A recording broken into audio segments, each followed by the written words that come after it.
Yeah, black light. I left off saying when I was about 12, 13, I seen an unidentified flying object.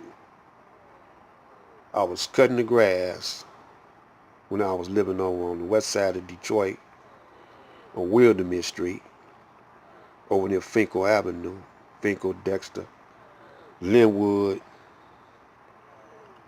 Livernois, Rosa Park Avenue, which was 12.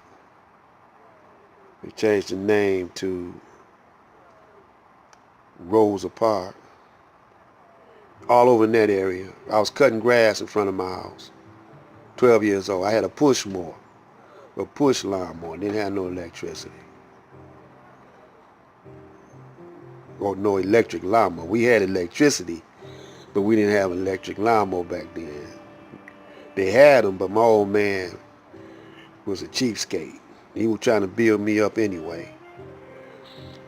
I was cutting grass along with the next door neighbor to the right of me, an older man named Luke. And I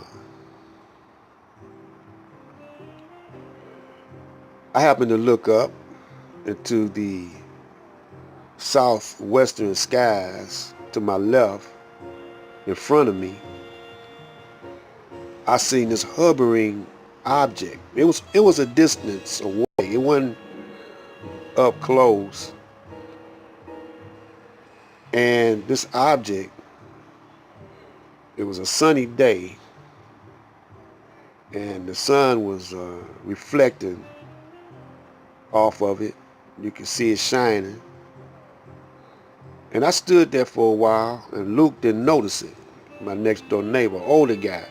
He was old as my father, or even older. And black guy,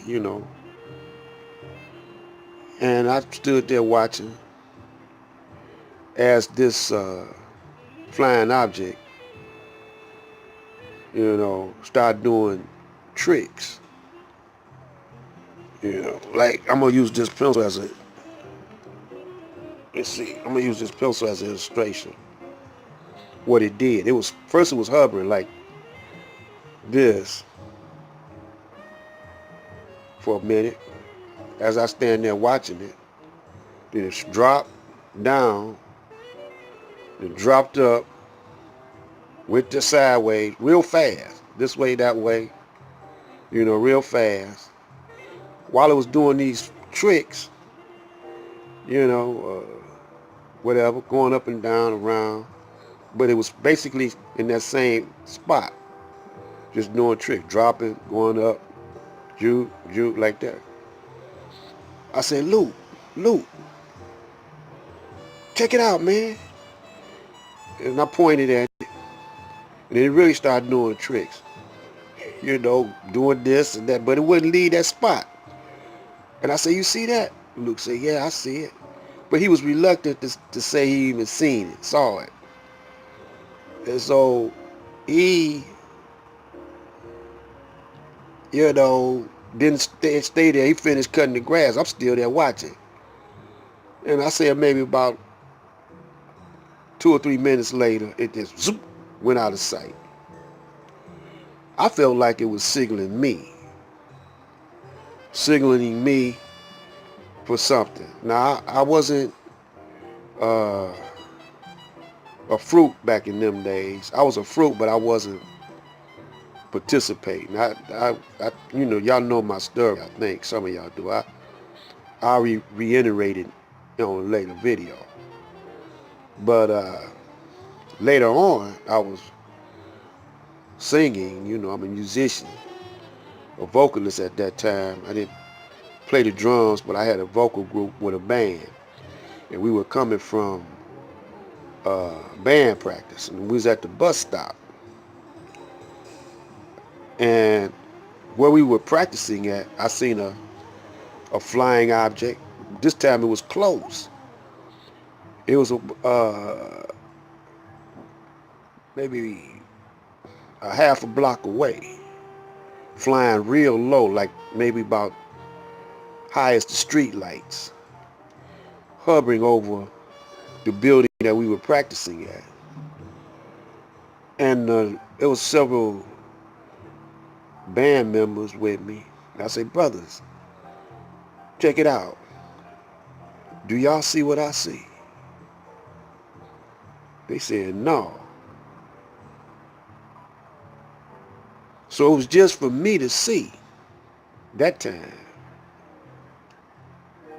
you know. Because I didn't never dream that I'll be coming on YouTube telling y'all this, you know.